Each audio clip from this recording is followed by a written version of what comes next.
surprise of the week, and I'd like to know if you guys disagree. Charisma, absolute charisma, to the point of charm by Du Plessis. Do you disagree with me? Now, were his words okay? Was he being a gentleman? Was that nice to say? Was it okay to say? All different conversations, and most certainly not the ones we're having right now. I'm talking about the pure charisma. He said something very mean to Sean Strickland, and it upset Sean on a personal level. It hurt his feelings. And Du Plessis knew that he did that, and said, "Oh, I believe I have struck a nerve." Did you guys see when he said that? I got to tell you, I've been on a flight. It's one of those things where I'm losing my voice, so I don't have my own charm. I'd love to act it out. I'd love to act as charismatic as Du Plessis did, but I watched him, I rewound, I watched him again. There was a real charm there. So then Strickland gets in a dust-up with him, right? We go to the fight. I don't know what Du Plessis said to Sean, but Strickland does not behave that way. That's not true. And the commentary team, when they had to address it, referred to Strickland as a psychopath. And it would be very difficult for them to see what they saw and then me to come in and go, no, he's not that guy, after he just did that. I'd go, no, he would never do that. Well, he just did that, Chael. It's a little bit dark. Okay, fine. Apparently my hypocrisy knows no bounds because he is not a psychopath. I don't know what Du Plessis said, but that is not how Sean Strickland behaves. So after the skirmish, and I couldn't see very well. I couldn't see any better than you guys did, but it looked like about 4 to 6 punches by Strickland.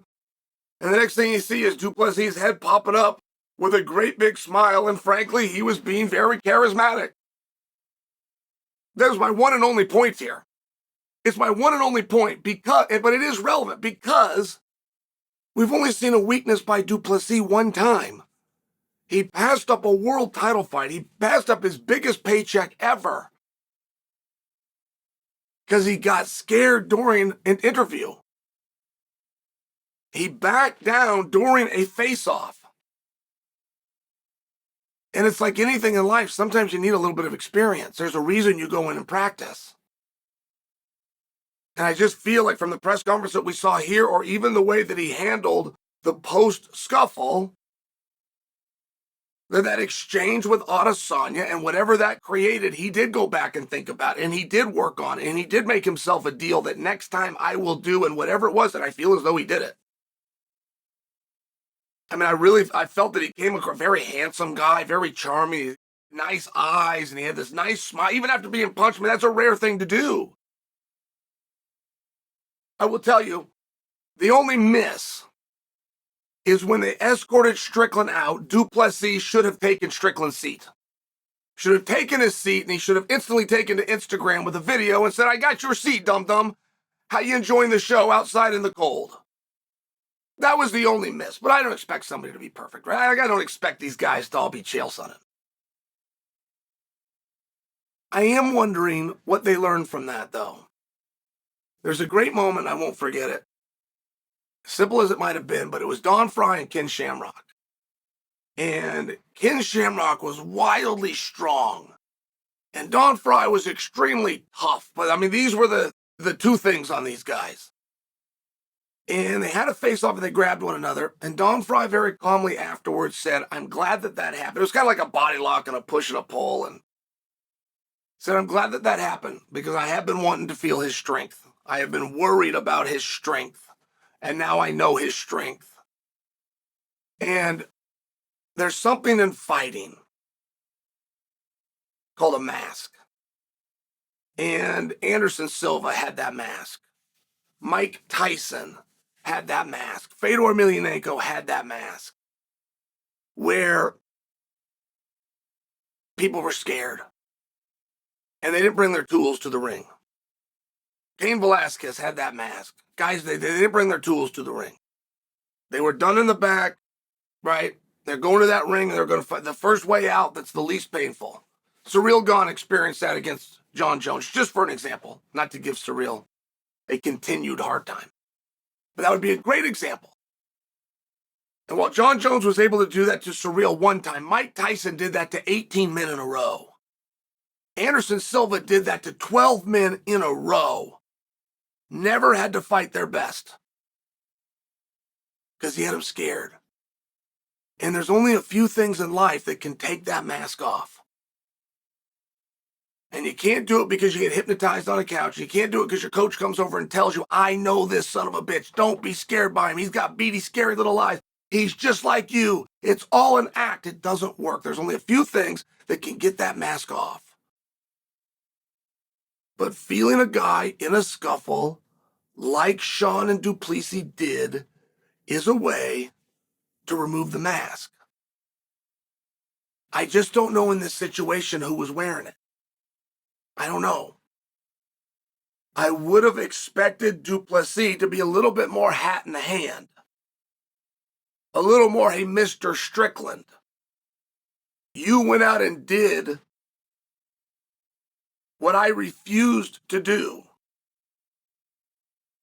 I couldn't turn around on 6 weeks, but you did. I couldn't go to Australia and deal with his crowd, but you did. I didn't believe I could go 25 minutes and overcome him, but you did. I expected a little bit more of that out of Du Plessis. And we got none of it. So perhaps it isn't Strickland wearing the mask. What about Du Plessis? I mean, this is a guy who fought one time this entire year. Oh, by the way, ESPN just did a list for Fighter of the Year. There was 4 options. He was on it. That one performance got him nominated and put into the top 4 on ESPN for Fighter of the Year, and I can't disagree with it. What he did out there with Rob Whittaker, nobody's whipped Rob Whittaker's ass. Rob Whittaker's had his ass whipped twice in his life. Opposite Adesanya, part 1, and against Du Plessis. That's it. Whittaker got back in there with Adesanya. Boy, he closed that gap. I mean, Rob Whittaker is a fantastic fighter. That's why Du Plessis made the list. Maybe he's wearing the mask. Either way, the mask is off. DraftKings sees this as a 2-1 spread favoring Du Plessis. Maybe Strickland. Maybe the stone cold badass that walked right into Australia and had to take on the monster himself. Maybe he was a little apprehensive, but I guarantee you he's not now. It's exactly what Don Fry said. That's true. I felt his strength. I was worried about it. I wanted to know, but now I do know. And the great fights that you guys have ever seen, and you've only seen this a few times, the great fights are when both guys think they're going to win. I know every fight you're told that, and every fight you're promised that, and most fights you believe it to be true. It's not. It's kind of like the rear naked choke. It really doesn't work all that well. It works when a guy lets you have it. Like all submissions. You don't go take or set up or find a submission. That's not true. Get your opponent to change his spirit and allow you to have a submission. I'm just bringing it to you because when you have 2 guys that really think they're going to win, that's when you have a great fight. And from everything that I've seen, and now that I know the mask is off, it would seem as though Du Plessis and Strickland is headed for great fight status.